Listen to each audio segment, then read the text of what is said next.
ratificando nuestro cariño, gracias por acompañarnos, a los que están en internet, a ustedes que han venido a esta noche a estar acá. Vamos a prepararnos para tener hoy nuestro tiempo de Santa Cena, que va a ser muy especial, y pues seguimos caminando en dirección a lo que Dios quiere que nosotros nos movamos. Si nosotros hacemos una pregunta, yo les preguntaría a ustedes, ¿quién es? ¿Es usted una persona de carácter? ¿Cuál sería la respuesta que escucharíamos? La mayor respuesta que escucharíamos, ¿cuál sería? Usted y yo diríamos que ¿qué? Que sí.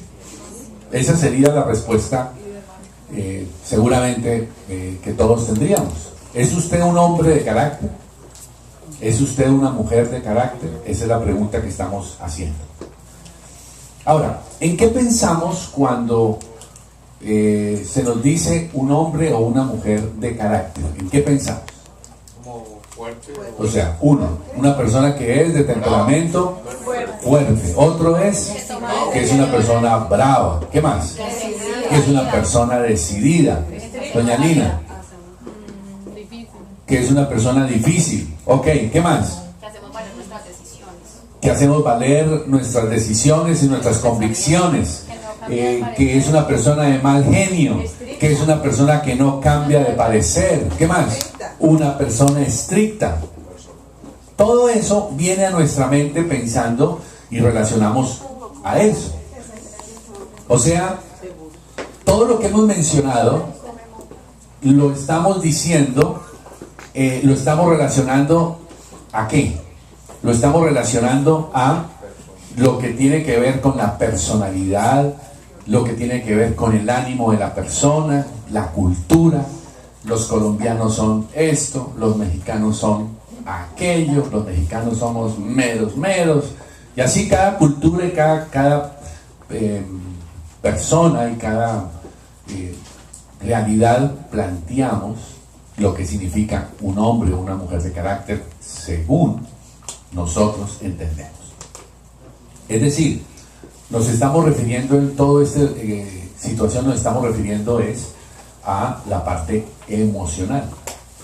La pregunta es, ¿el ser un hombre o una mujer de carácter tiene que ver con lo emocional?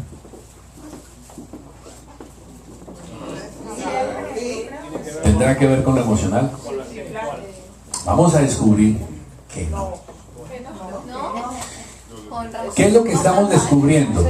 Que una cosa es lo que nosotros imaginamos que es una persona de carácter, y otra cosa es lo que la Biblia dice que es una persona de carácter.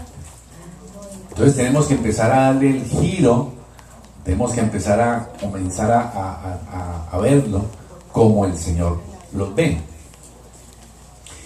Por ejemplo, tercera pregunta. Si a usted yo le pregunto si los demás son personas de carácter, ¿usted qué va a decir? La primera pregunta era, si usted es una persona de carácter, la mayoría de la respuesta, ¿cuál era? Que sí. Pero ahora si nos preguntan, ¿las demás personas son personas de carácter? Algunas. Le puedo asegurar que la respuesta es no va a subir más. Tenemos esa tendencia a considerar a los demás como faltos de carácter, pero nosotros nos consideramos como personas de carácter. Bien, otra pregunta, ¿qué es más importante? ¿Ser una persona de carácter o tener una carrera? Ser una persona de carácter. Ahora, usted, papá, ¿cuánto se ha preocupado por ese tema con su hijo? ¿Cuánto le preocupa más a usted? La carrera. ¿Cuántos papás se preocupan por el desarrollo del carácter de su hijo? Pero el carácter no nace con uno, líder. ¿Será que el carácter nace con uno? Es la pregunta. ¿Será que sí nace con uno? No, se forma. Si tú estás hablando de temperamento, sí. Pero carácter no tiene nada que ver con temperamento. Porque vuelvo y les digo, cuando estamos hablando de este carácter, no es que fulano es de carácter de mal genio. De eso no estamos hablando. Es que tal persona es tranquilo. Ese no es el carácter que estamos hablando. Estamos hablando es qué es, y vamos a definir hoy, qué es una persona, un hombre, una mujer de carácter. ¿Ok? Eso es lo que vamos a descubrir en esta noche. Entonces, ¿qué es más importante? ¿El matrimonio o el carácter? Matrimonio. Todo. Bueno, no, el carácter. El carácter. ¿Ah? ¿Qué es más El importante? matrimonio. El carácter. ¿Qué le pasa a un matrimonio cuando uno de los dos o los dos no han desarrollado el carácter que habla la Biblia? ¿Estamos? O sea, creo que podemos estar de acuerdo que hasta aquí no hemos priorizado en nuestro corazón el ser hombres y mujeres de carácter. Y de pronto hasta no nos ha interesado hasta hoy serlo. Pero quizás es la linda oportunidad para que a partir de hoy comencemos a considerar. ¿Qué es más importante, tener éxito o tener carácter? ¿Qué es más importante, tener plata o tener carácter?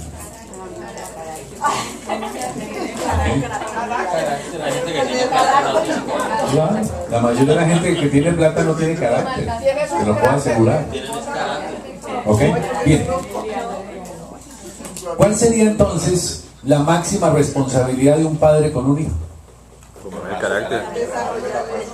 Es que desarrolle su carácter. Sin embargo, los padres andamos pensando en qué. Estamos despistados respecto de eso. Ahora, vamos a Mateo capítulo 16 y vamos a empezar a descubrir una primera pista de lo que es un hombre, una mujer de carácter. Mateo capítulo 16, versículo 25.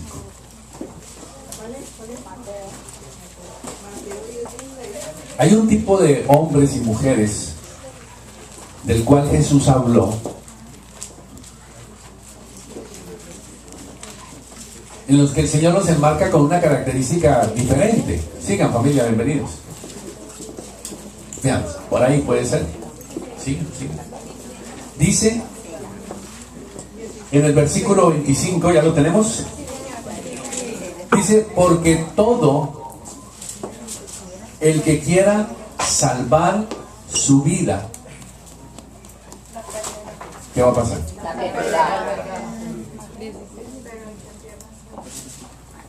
Mateo 16, 25. Pregunto, ¿ese versículo es motivante? Sería bueno quitar ese versículo de la Biblia, ¿cierto? ¿Qué les parece? Cierto que uno dice, pero ¿cómo así? Dice, todo aquel que quiera salvar su vida. ¿Cuántos anhelamos salvar nuestra vida? Entonces, lo que dice la Biblia es que ¿qué? La va a perder. Después del punto y coma, ¿qué dice? Hay un tipo de hombres y mujeres que el Señor está invitando a decir, hay una clase de personas, porque el primer grupo, ¿cuál es? Los que quieren salvar su vida. Pero esos que quieren salvar su vida, Jesús dice, van a tener una pérdida. Segundo, hay otro tipo de personas. ¿Cuál es? Todos aquellos que toman una decisión. ¿Cuál es la decisión? Que haya una pérdida. ¿Sí o no? ¿Qué dice el 25, segunda parte? Todo aquel que pierda su vida.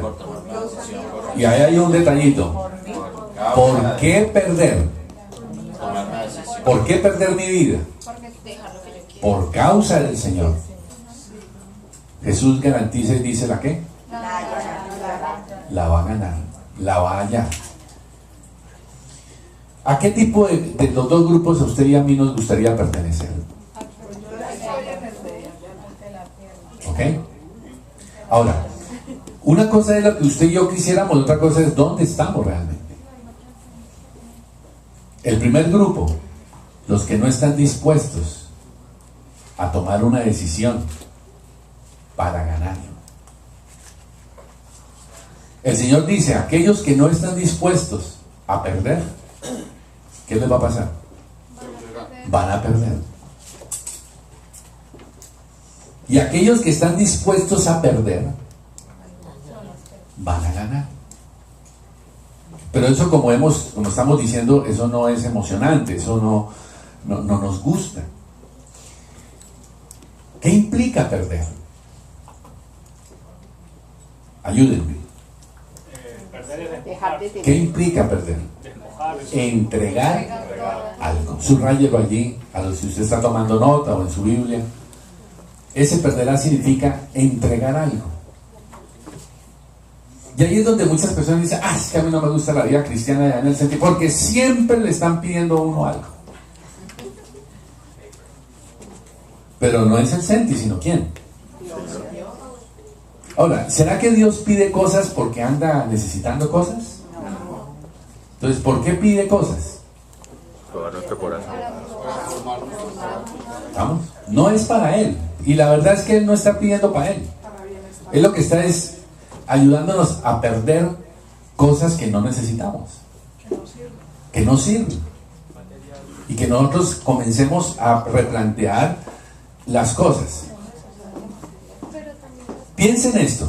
Según este versículo, hay un concepto que Él está hablando que tiene que ver con propiedad. Yo entiendo que el Señor lo que quiere es que yo entienda o acepte que soy propiedad eterna de Dios. Cuando yo entiendo que soy propiedad de Dios, veamos ahora este versículo. Vamos a volverlo a leer sobre la visión que usted tenga y certeza en su corazón de que usted es propiedad de Dios. Vamos a leerlo. Porque todo aquel que quiera salvar su vida, la perderá. Si usted y yo sabemos que somos propiedad de Dios, ¿esta primera parte me afecta? ¿Por qué no me afecta? Porque no tengo nada que salvar. Porque no tengo nada mío, sino de quién es. Es de Dios. ¿Generaría esa primera parte del versículo crisis en mi vida? No. Si yo entiendo que soy ¿qué? Más que hijo de Dios es ¿qué? Y más que santo es ¿qué? No, más que salvo. Que yo soy propiedad de Dios. O sea, cuando yo entiendo que soy propiedad de Dios, no tengo nada que perder. Ahora, ¿qué he entregado? La voluntad. El corazón. Cuando soy propiedad de Dios, ¿qué he entregado? Entregué la decisión de mi vida de decir, voy a vivir como tú dices. Voy a vivir al estilo tuyo. Yo declaro que soy propiedad tuya. Ahora, ¿qué se supone que el dueño de algo hace con esa cosa? Pero en términos legales y en términos humanos. ¿Qué hace? ¿Qué hace usted con algo suyo? Lo que se le da la gana. ¿O no? Aunque yo sé que hay ciertos límites, aceptémoslo, está bien, pero de alguna manera el dueño de algo tiene autoridad para hacer lo que quiere. Usted es el dueño de una casa y usted dice, la voy a incendiar. Pues va a tener problemas con la ciudad y no sé qué, y con los bomberos, pero usted decide incendiar la casa, pues la incendia. ¿Qué le va a decir? ¿Estamos? Bien. Entonces, cuando yo entiendo que soy propiedad de Dios, ¿eso qué me exige? Que no puede hacer lo que quiere. Veámoslo de otra forma. ¿Qué me exige el saberme propiedad eterna de Dios? ¿Ah? ¿Qué será lo que me exige? Pues obediencia. Muchas cosas. Hacer lo que el dueño dice. Esa es la exigencia. Ahora, volvemos a lo mismo. ¿Nos gusta eso? No nos gusta. Pero la Biblia dice que aquel que lo hace segunda parte del versículo, ¿qué va a suceder? Va a tener ganancia.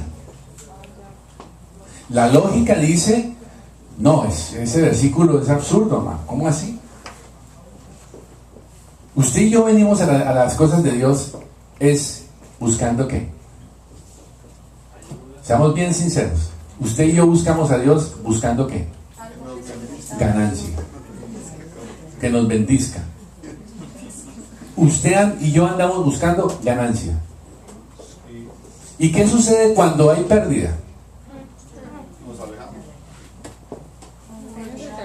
¿Cuál es la tendencia nuestra cuando hay pérdida? No, esto ya no me gusta. No, esto no funciona. No, esto no era lo que yo quería.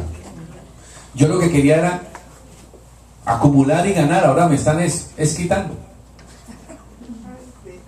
Cuando usted va al gimnasio, ¿qué es lo que usted quiere? Usted quiere perder peso. Si es que está con exceso de peso. O quiere endurecer el músculo, bueno, lo que sea. O quiere mantenerse en forma.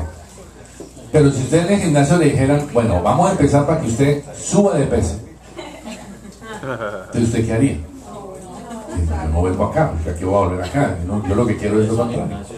Pero resulta que en las cosas de Dios nosotros estamos enredados. Porque nosotros estamos viniendo buscando las cosas de Dios para que podamos ganar. Pero el concepto del ganar de Dios es distinto a nuestro. Y nosotros tenemos que aprender a sintonizarnos en el concepto exacto.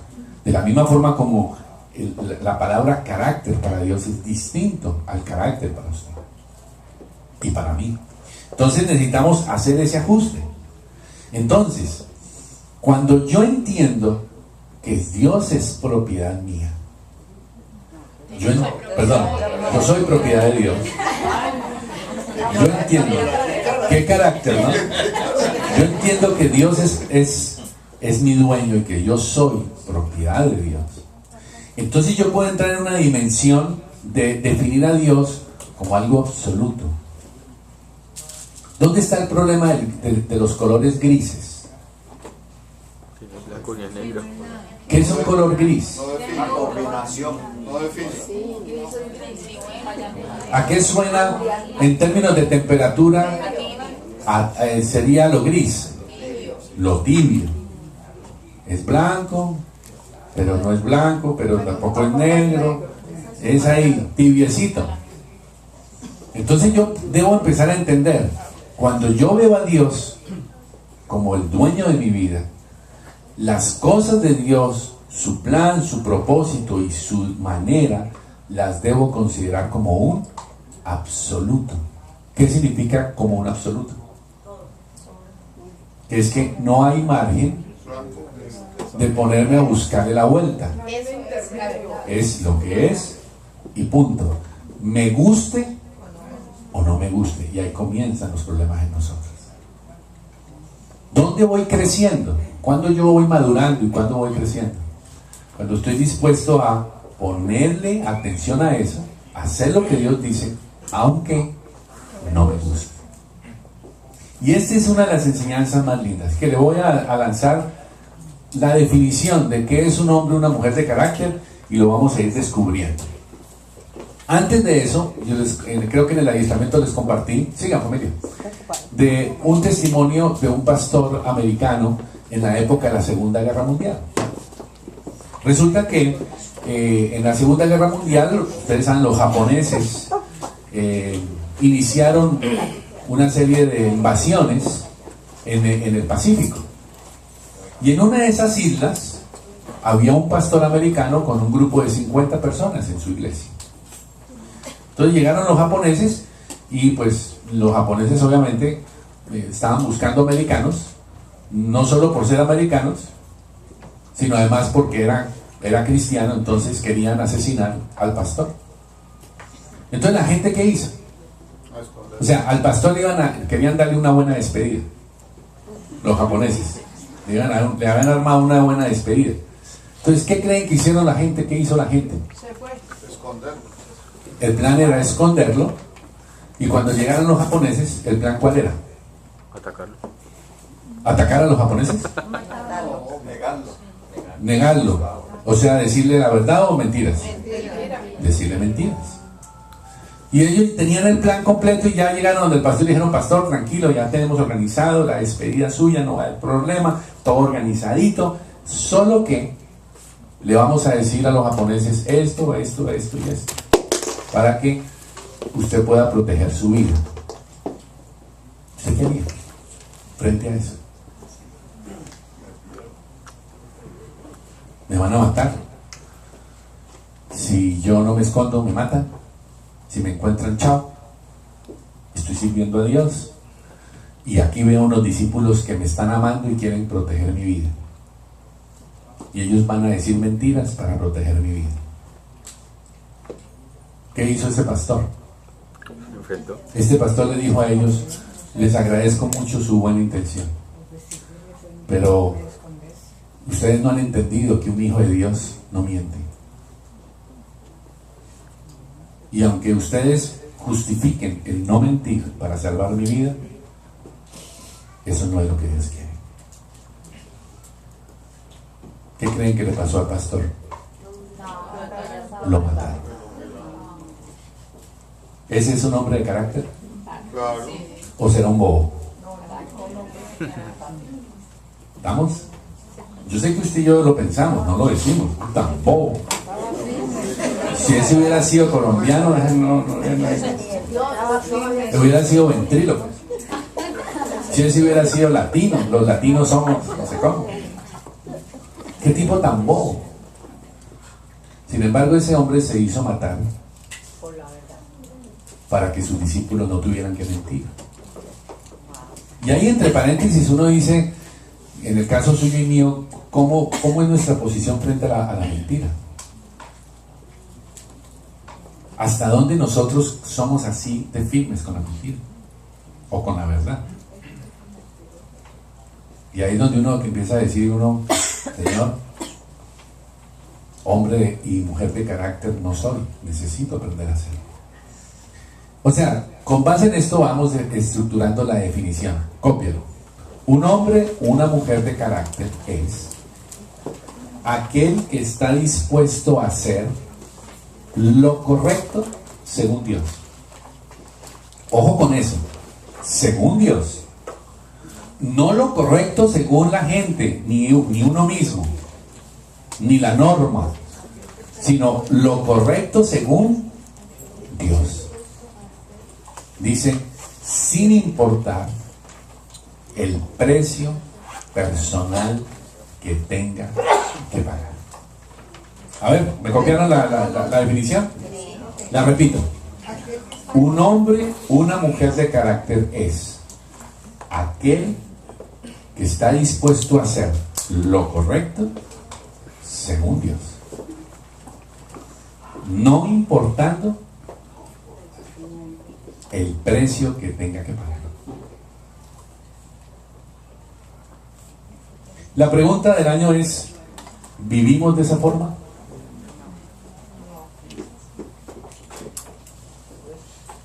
¿Qué tan cerca y qué tan lejos estamos? Bienvenida. ¿Qué tan lejos y qué tan cerca estamos? Nosotros decimos que somos cristianos y no es mentira. Sin embargo, el hecho de decir que somos cristianos no es suficiente. Usted y yo podemos decir que somos buenos, pero eso no es suficiente. No es suficiente ser un buen marido. No es suficiente. Vamos entonces a ver Daniel capítulo 3. Vamos a ver un ejemplo de un hombre o de varios hombres de carácter.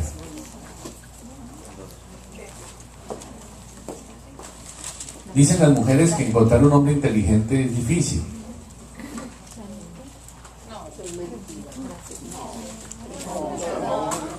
No buscan, ¿cierto?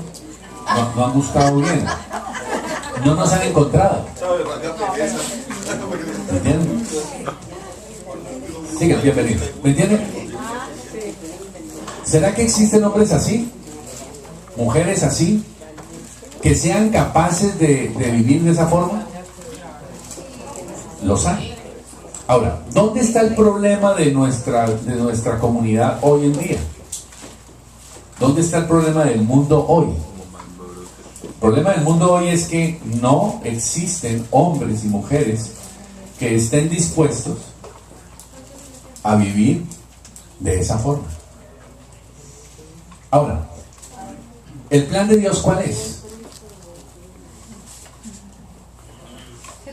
Vamos a responder ahorita 3 preguntas. ¿Qué anda buscando Papá Dios?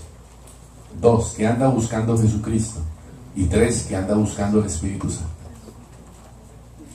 Vamos a ir a Daniel 3 para descubrir un ejemplo de muchos ejemplos que hay en la Biblia de hombres y mujeres de carácter. ¿Qué es un hombre y mujer de carácter? Aquel que está dispuesto a hacer lo correcto según Dios, sin importar el precio que tiene que pagar. Eres cristiano, pero puedes conseguir papeles con un matrimonio.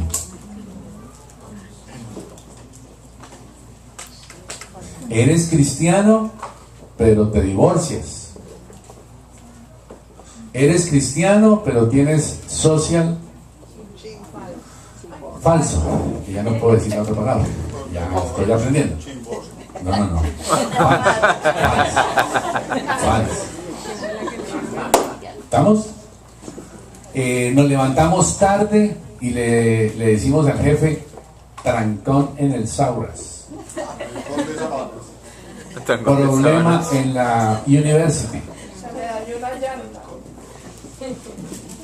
¿Estamos o no? Son cosas que parecen ¿qué? Bobas, que en un momento dado no tienen trascendencia.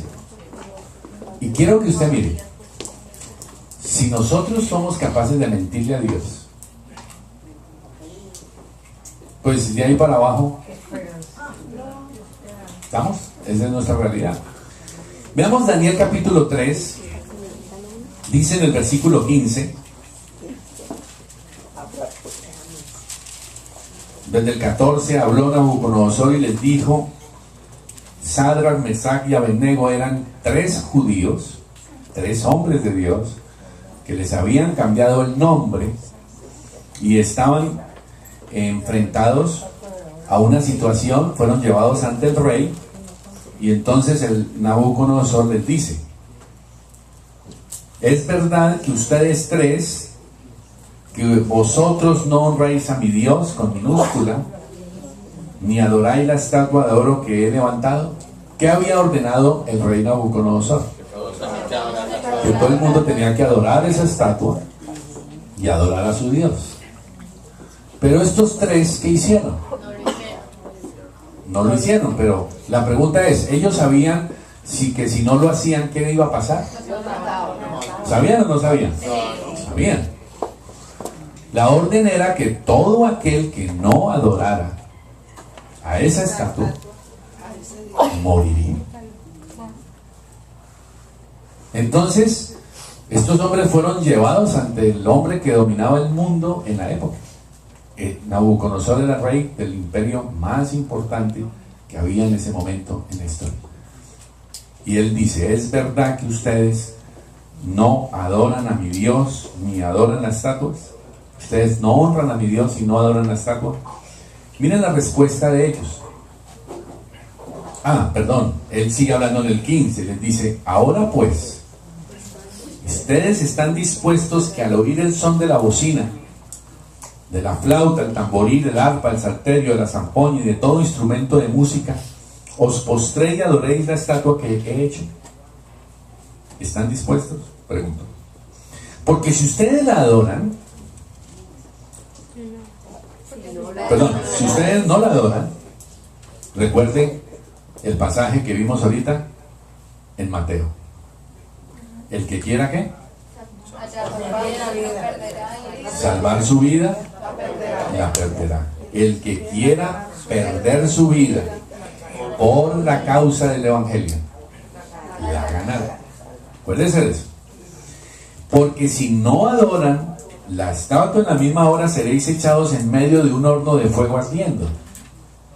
¿Qué Dios será aquel que los pueda librar de mis manos? O sea, ¿qué estaban enfrentando estos tres varones? La muerte. ¿Qué opción tenían? ¿Qué opción tenían? ¿Cómo que ninguna? Sí tenían opción. Ahora, humanamente, ¿qué opción tenían para seguir vivos? Mentir. Bueno, adoremos un ratico aquí a la estatua mientras que tal, y se pasa el rollo y chao. Y después sigo siendo cristiano. Alguna vez alguien decía, yo nunca había entendido que el ser cristiano es 24 horas. Y algunos pensamos que el ser cristianos es por raticos. Así como usted y yo vamos a trabajar, usted va a su empresa por raticos. Pero yo le quiero decir, usted no está en su empresa por raticos. Si usted es una persona que entiende la visión clara, usted debe entender que usted es un trabajador de 24 horas. No para trabajar 24 horas, pero sí para ponerse la camiseta 24 horas. Eso marcará la diferencia. Y cuando su jefe vaya a buscar un ascenso, ya sabe a quién va a buscar. ¿Estamos o no? Cristianos de horas, cristianos de sábado. Pasamos de ser cristianos del domingo en la misa, con el respeto hacia la Iglesia Católica, a ser cristianos de sábado en la noche. Pero antes o después de la reunión, no lo somos. Bien, versículo 16. Sadrach, Mesach y Abednego respondieron al rey Nabucodonosor. Fíjense qué hermoso, ¿no? O sea, ahí no hubo una situación que los tres hubieran dicho, rey, un momentico, permítanos. Venga, hermano, pongámonos de acuerdo, ¿qué vamos a hacer? ¿Qué vamos a decir? ¿No? De una, ellos estaban, ¿qué? Unánimes. De una, ellos tenían claro su posición. No había tiempo para ver posibilidades y decir, ¿será que sí? ¿Será que no? Busquemos esta vuelta, ¿no? Dice, no es necesario que te respondamos sobre este asunto. Miren las palabras que son para un rey, que le digan, mire, de eso no le vamos a decir a usted, no le vamos a responder. Versículo 17. He aquí nuestro Dios, ¿qué? A quien yo pertenezco, subráyelo. Eso significa a quien servimos. El Dios al quien yo pertenezco, ¿se acuerdan lo que vimos? Y al que yo sirvo, ¿qué dice? Él puede, esa palabra es muy importante. ¿Qué significa él puede? Si es su voluntad. ¿Qué significa puede? Está dando la posibilidad de que Dios no lo haga. No porque él no quiere, no pueda, sino porque él, si decide otra cosa, no importa. Fíjense que la respuesta no es, yo le voy a asegurar a usted que el Dios que yo tengo me va a salvar de esto. Sino que es lo que está diciendo. Yo le estoy diciendo que él puede. Y siga leyendo. Siga leyendo. Dice, puede librarnos del horno del fuego. De su mano o rey nos librará. ¿Y qué es el y si no del 18? ¿Qué es y si no? Si no puede o no quiere. Si no quiere, digámoslo así, si no se le da la gana. ¿Estamos o no? Porque otra cosa es que ellos hubieran respondido, yo le voy a decir a usted, Nabucodonosor, que el Dios que nosotros tenemos nos va a librar, y punto. Posición religiosa, no madura.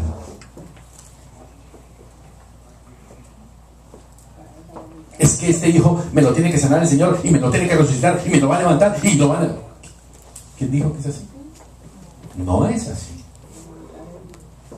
Pero yo tengo que aprender a escuchar y saber cuál es su voluntad. Es la posición madura del hijo y del hombre que tiene carácter en su vida porque la marca de Dios está en él, que está dispuesto a qué. Ellos tres estaban dispuestos a qué, a morir.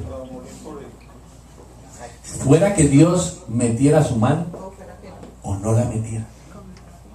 Ahora, ¿qué pasaría el sustento de su vida cristiana y mi vida cristiana si usted y yo nos dijeran, puede que Dios no haga nada con usted? ¿Usted igualmente sería fiel?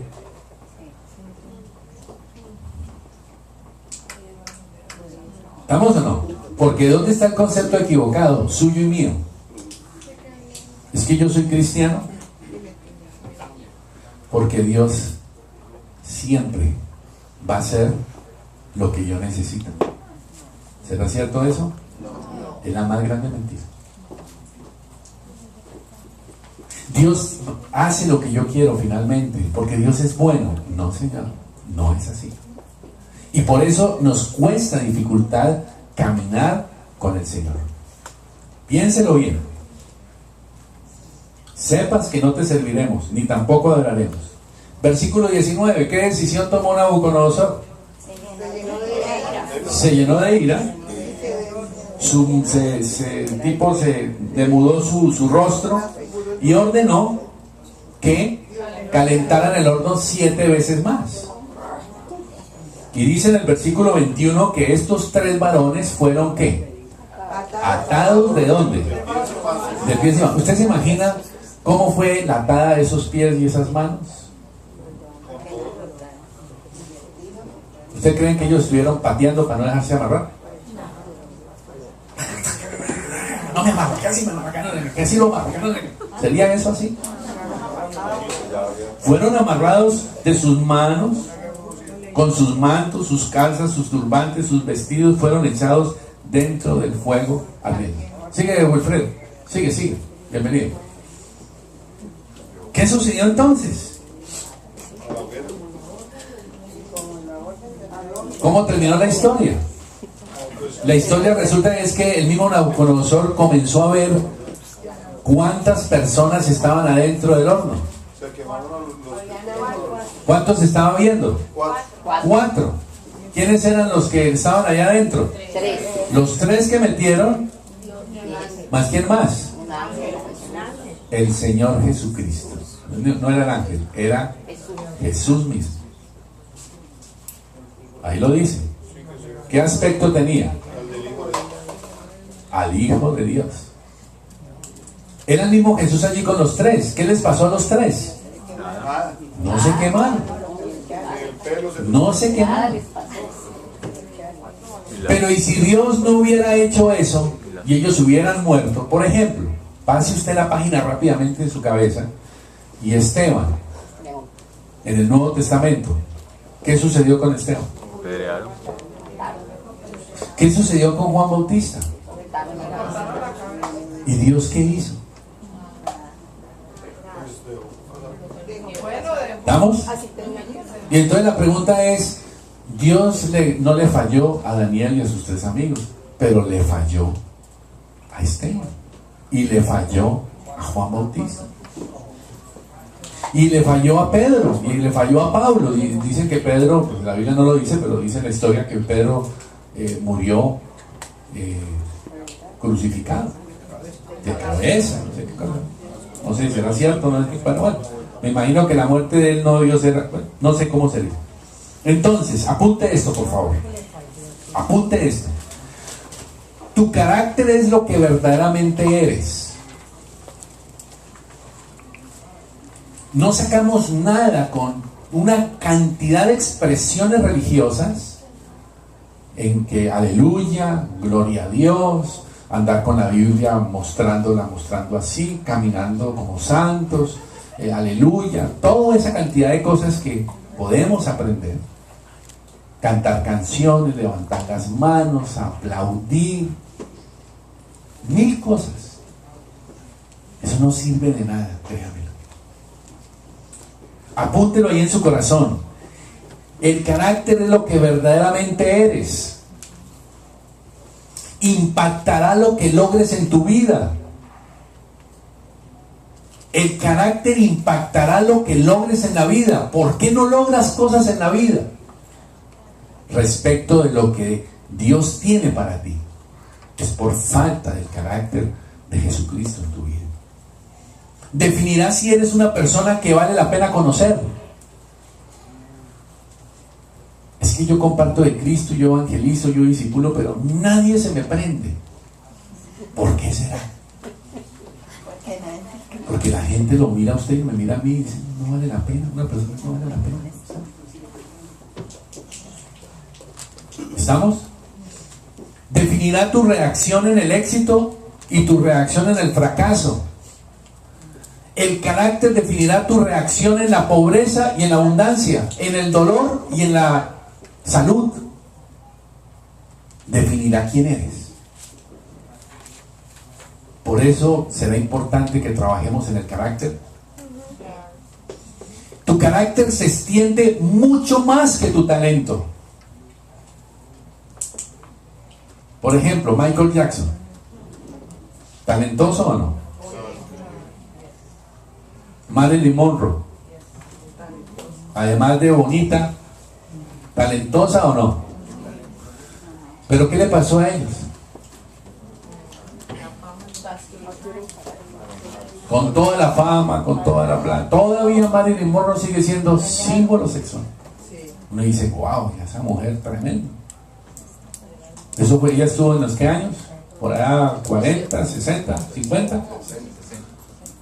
Todavía 80 años después y sigue siendo una mujer símbolo sexual. Sin embargo, ¿qué mató a Michael Jackson?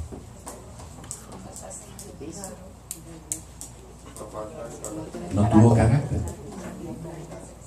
Ahora, usted dirá que tuvo carácter para ser un gran músico, un gran artista, un gran cantante. Seguramente sí, pero ese no es el carácter que usted y yo necesitamos espiritualmente. Sino necesitamos ese carácter para saber qué. Elegir la voluntad de Dios, aunque eso implique el precio que haya que pagar. Eso es un hombre, una mujer de carácter. ¿Qué es lo que va a quedarse cuando venga el fuego de las famosas coronas? De lo que usted y yo vamos a presentar delante del Señor. ¿Qué es lo que va a prevalecer? El oro, la plata va a prevalecer. ¿En qué medida va a prevalecer? En las cosas que se hicieron con carácter. Y aunque son cosas difíciles, decisiones difíciles de tomar, hay que hacerlo. Aunque eso me guste, aunque eso traiga para mí alegría, satisfacción, en todo sentido. Pero cuando hay que tomar una decisión, se necesita el valor de hacerlo y de tomar esa decisión. Y yo he podido darme cuenta en mi vida que ha habido situaciones donde no he tenido ese valor. Y he metido la pata. Y ahí es donde uno tiene que trabajar con el Señor y entender. Tu carácter y no tus logros, ni tus riquezas determinarán tu legado. Yo no sé si lo estarán apuntando. ¿Quién serás en 5 años? Esa es la pregunta clave ahora. ¿En qué te vas a convertir en 3 años? Usted diga, no me gusta el senti, vengo porque tal, o por lo que sea, que usted quiera. Quiero ser un cristiano ahí de lejitos, lo que sea, me voy a portar bien, todo está bien. Yo lo único que le pregunto es, ¿qué va a ser de su vida en 5 años? Eso es lo que usted tiene que definir. Porque finalmente en 5 años, ¿quién es el que va a tener la vida suya? Y Dios está interesado en que usted y yo seamos un hombre y una mujer de carácter. Y eso es lo que usted y yo tenemos que dejar trabajar en el corazón de Dios. Apunte este detalle. Usted no escoge el punto de partida. Usted no escogió a su papá, a su mamá, dónde nació, su cultura, colombiano, ecuatoriano. Nació en Gaza, nació en Beverly Hills. Usted no escoge eso. Usted no escoge su belleza, usted no escoge su talento, usted no escoge nada de eso. El punto de partida usted no lo escoge. Pero usted y yo sí podemos y tenemos que definir nuestro punto de ¿qué? De llegar. Ahora, ¿hay opción para no escoger el punto de llegada?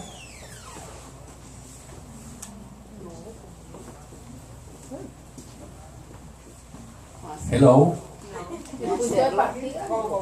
El punto de llegada. ¿Hay opción para no escoger el punto de llegada? No. Hay que escoger. No. Hay que Usted y yo llegaremos en 5 años o en 3 años a lo que usted y yo hemos permitido y definido. Y ahí Dios no tiene nada que ver. No tiene nada que ver en el sentido de que la decisión la tomo yo. Y la decisión la tomo yo de dejar que Dios meta su mano y yo me mueva en dirección a lo que Él quiere. Entonces, en 3 años, o en 2 años, o en 5 años, voy a recibir lo que yo edifiqué con Dios. ¿Estamos entendiendo? Bien. Vayamos rematando el asunto con 3 preguntas más. ¿Qué anda buscando Papá Dios? Adoradores. Apúntelo aquí.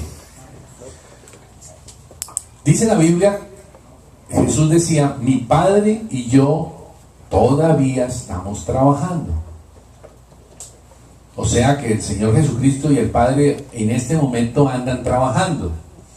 En cambio el Espíritu Santo también. Entonces, ¿en qué anda trabajando Papá Dios?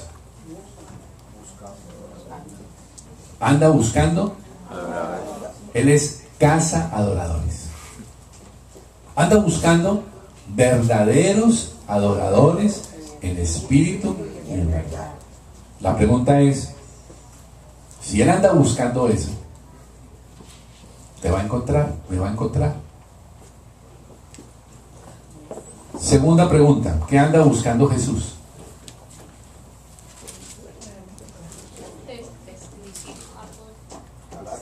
¿Qué anda buscando Jesús? Testigos y apóstoles. Eso es lo que anda buscando Jesús. Ahora, ¿qué anda buscando el Espíritu Santo?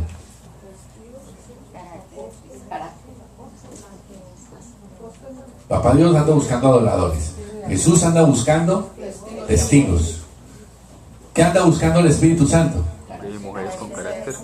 ¿Ah? Un corazón puro. Hombres y mujeres de carácter. Piense esto. ¿Podrá usted y yo ser hombres y mujeres adoradores si no somos hombres y mujeres de carácter? No.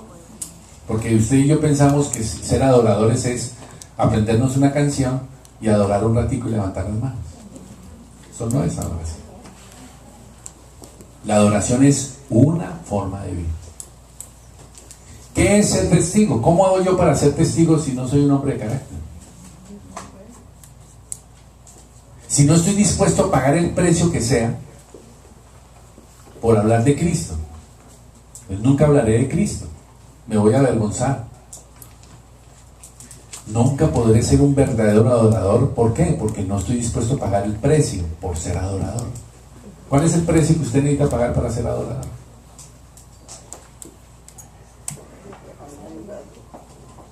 Entonces, ahí es donde tenemos que ir entendiendo a qué es. Entonces, ¿cuál es el centro de la voluntad de Dios? El centro de la voluntad de Dios es hombres y mujeres que estén dispuestos a hacer lo correcto según la Biblia, sin importar el precio que haya que pagar. Y ahí es donde nosotros tenemos que reaccionar. Terminemos con esto. Vamos al Salmo 15 y vamos a ver allí lo que es un hombre de carácter según Dios. Salmo 15.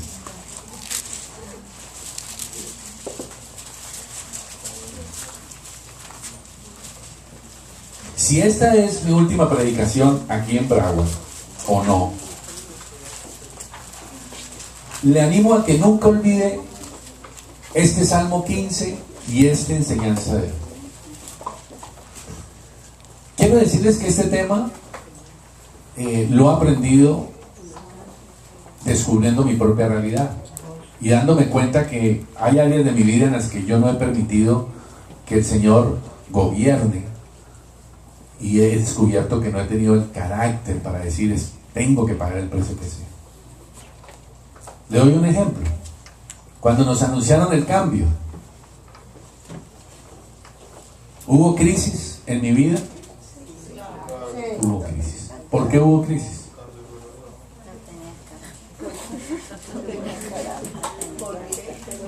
A ver, según lo que estamos viendo aquí ahora, ¿por qué no estaba dispuesto a qué? Muy feliz en Bragua, muy acomodado en Bragua. Me entró la crisis.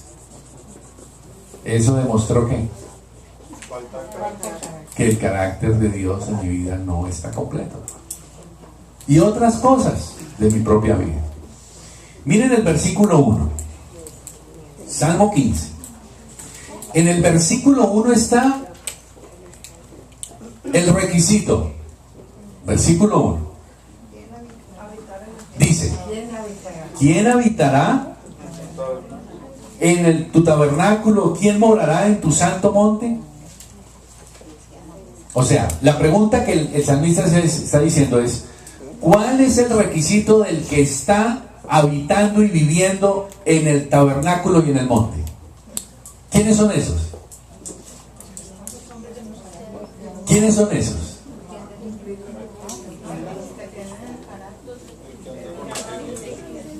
No es el que anda con integridad, porque uno pasa el versículo 2 y empieza a decir: ah, sí, es que solo pueden habitar allá los que son del 2 al 5, y vamos a leer del 2 al 5, y uno lee del 2 al 5 y uno queda como frustrado, porque ¿quiénes son? Si eso fuera cierto, ¿quiénes son los que llegan a morar en el tabernáculo?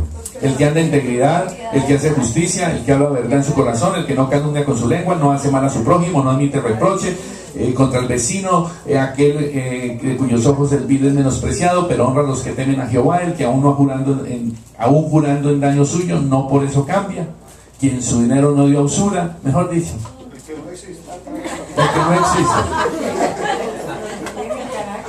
¿Estamos o no? Entonces, cuando uno lee el salmo así, uno se frustra y dice uno: uy. Y entonces ahí, ¿quién califica? Pero, ojo, veamos con el entendimiento del Espíritu Santo. Versículo 1. ¿De qué habla el versículo 1? Habitar y vivir, ¿dónde? O sea, ¿tener qué? Comunión con él. Intimidad. Apunte esa palabrita. Intimidad, esa es la palabra clave. El que ha desarrollado intimidad. Lo que quiero decirles a usted es lo siguiente: convénzase por el Espíritu Santo. El que quiere crecer en el carácter de un hombre o una mujer al estilo de Dios, o sea, que quiere aprender a decidir por las cosas de Dios, no importa el precio que haya que pagar, el que quiere buscar ese carácter tiene que volverse un hombre, una mujer de intimidad. No se puede ser un hombre de carácter si usted y yo no hemos sido y no nos metemos a la intimidad con el Padre, con el Hijo y con el Espíritu Santo. Acuérdense que por allá en Mateo el Señor le dijo, los discípulos dijeron a Jesús: Señor, ¿por qué tú a la gente les hablas por parábolas y a nosotros nos hablas directamente? ¿Se acuerdan? ¿Por qué? Porque ellos habían desarrollado en su corazón el pasar tiempo de intimidad con Jesús. Entonces Jesús a los que desarrollaban intimidad les hablaba las cosas claritas, a los otros por parábolas. O sea, el que pagó el precio de la intimidad, ¿qué recibe? Entiende las cosas. El que anda de lejitos, pues anda confundido. ¿Qué fue lo que Jesús quiso decir? Ni idea. Y fíjense que esa es una lógica que va en contra de lo que usted y yo pensamos. ¿Qué se supone que Jesús tenía que haber hecho? Hablarle a todos clarito para ganar más. No. Es que usted y yo es el que decidimos pegarnos más. Y a propósito, acuérdense lo que hablamos de Nicolás y de Betty. Si usted va a estar esperando que Nicolás lo llame, que Nicolás lo abrace, que Nicolás lo visite en la casa, chao papito, se va a bregar. No porque él no lo haga. ¿Qué es mejor? ¿Qué es mejor? Que usted venga a buscarlo, que usted se le pegue. Dígale, líder, sillas. Yo soy el hombre de las sillas en el distrito. Yo en la escuadra. Dígame nomás cómo quiere. Yo le pongo las sillas. Eso es intimidad. Entonces, cuando yo estoy pensando en algo, o Nicolás va a pensar en que se necesita algo, ¿en quién va a pensar? En el de las sillas. ¿Por qué? Porque se pegó más. Y usted está enredado en su corazón de que no. Yo con los líderes, ay no, ay de lejitos. Yo voy a conocerlos primero. En Colombia decimos, no se pierda la corrida de un catre. Ahora, ¿cómo es la corrida de un catre? Es emocionante. No, ¿cómo es? Es simple. ¿Y una corrida de un catre hay que moverlo mucho? No, es suavecito, ¿verdad? Por eso significa, no se pierda la corrida de un catre. La corrida de un catre casi ni se nota. Pero no perderse en estar en la jugada. Y eso es lo que sucede cuando estamos en la jugada con el Señor. Entonces, familia, del versículo 2 en adelante, le quiero aquí hacer usted una pregunta. Piensen esto. Si su relación con Dios, escúchelo bien, su relación con Dios, no se me distraigan, por favor, está basada solamente en obtener algo de Él, o un medio para obtener nuestros fines, la pregunta es, ese tipo de relación, ¿qué dice? ¿Qué dice de usted ese tipo de relación? ¿Me está entendiendo lo que es intimidad? Intimidad es no por lo que me pueda dar, no para que me dé, es porque voy a estar con mi papá por lo que Él es, a Jesús por lo que Él es, al Espíritu Santo por lo que Él es. Que nos peguemos a Él. Y si usted quiere una última lección de mi corazón a su vida, esa es la mayor necesidad que tenemos. Buscar la intimidad con el Señor. Y déjeme decirle, le seguiré animando a que se levante en las mañanas a orar. No es por fregarle la vida, seguirá usted durmiendo. Y usted seguirá perdiendo esto. Aunque usted sea bueno. Pero cuando venga la tormenta, ¿cuándo se definen los hombres y mujeres de carácter? ¿Cuándo surge? Estos tres hombres, Daniel y sus dos amigos, ¿cuándo se vio que eran hombres de carácter? Cuando los iban a matar, cuando los enfrentaron, cuando fueron confrontados. Y usted y yo vamos a ser confrontados en la vida. Van a venir situaciones que tienen que mostrar lo que hay en nuestro corazón. ¿Qué va a pasar? ¿Qué va a pasar si usted y yo seguimos insistiendo en tener una relación con Dios en donde la única motivación es Dios, dame cosas? ¿Se acuerdan del hijo pródigo? El hijo menor le dijo al papá, dame. ¿Qué hizo el papá? Le dio. Pero ¿cuándo maduró él? Comió tierra, quería comer comida de cerdos. En Colombia se llama la baza, no sé cómo se llamará. En el Ecuador, ¿cómo se llama la comida de los cerdos? La baza.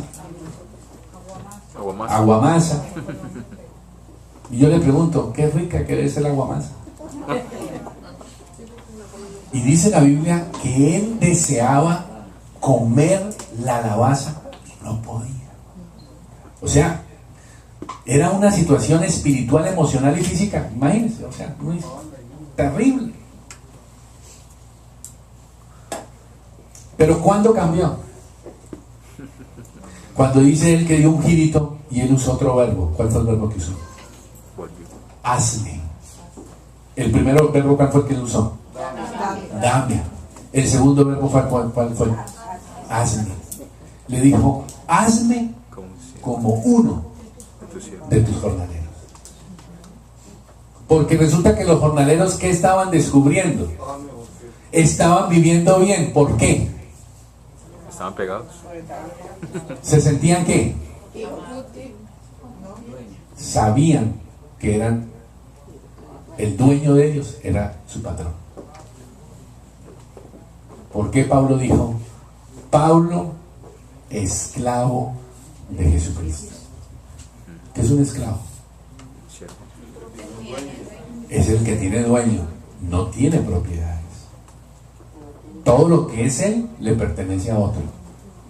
Todo lo que ese esclavo tiene no le pertenece, le pertenece al otro. ¿Por qué? Porque hay alguien que es su dueño.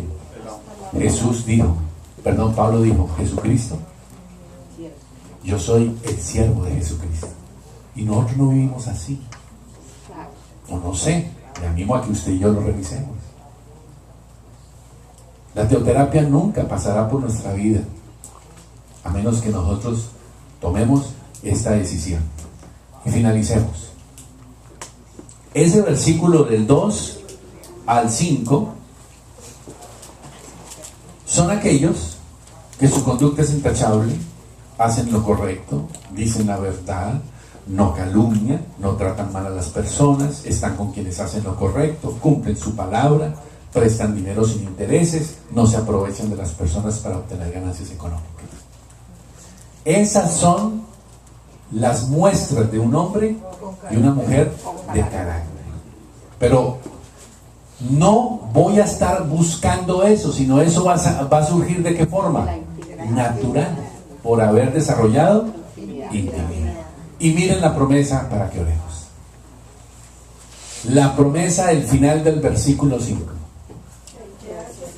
El que hace estas cosas porque vivió la intimidad en el 1, ¿qué dice? No resbalará jamás. ¿Qué significa?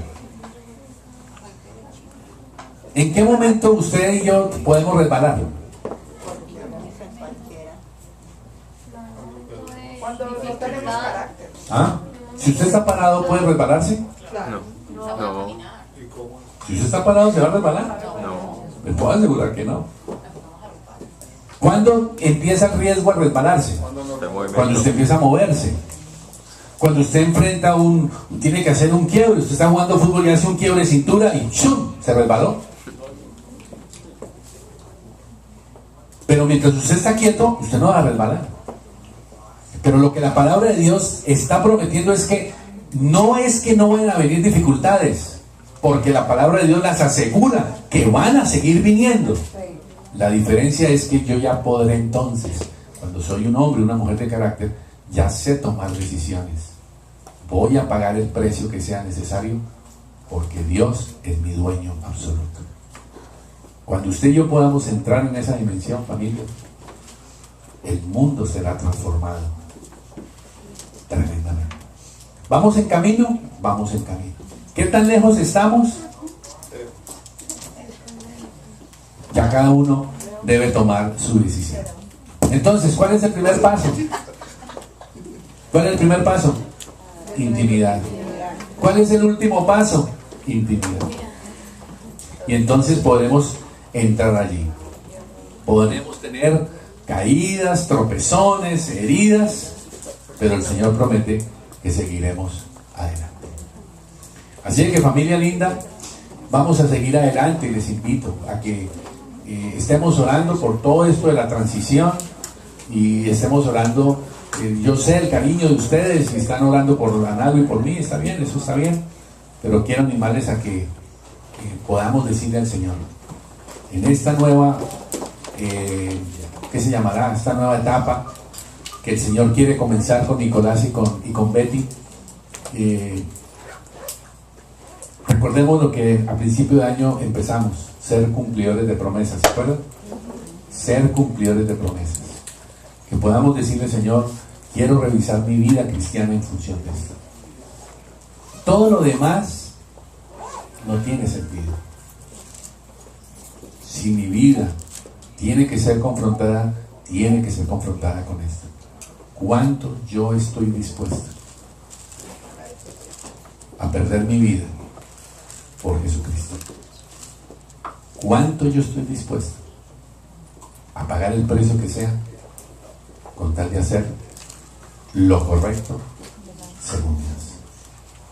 Y entonces, en ese instante, Dios encontrará verdaderos adoradores, Jesucristo encontrará verdaderos testigos y impactaremos el mundo. El gran desafío de la iglesia de hoy moderna es esa, familia. Cristianos llenos de emociones, pero faltos de carácter. Y usted y yo debemos hacer una evaluación para decir, oh Dios, ¿dónde estoy? Yo les cuento, pues este tema me generó crisis, ha sido trabajado en mi corazón y lo sigo trabajando, y estoy listo a decirle, Señor, 33 años después tengo que seguir creciendo, madurando. ¿Estamos, familia? Vamos entonces a ponernos de pie, vamos a tomar la Santa Cena y vamos a darle gracias a Dios.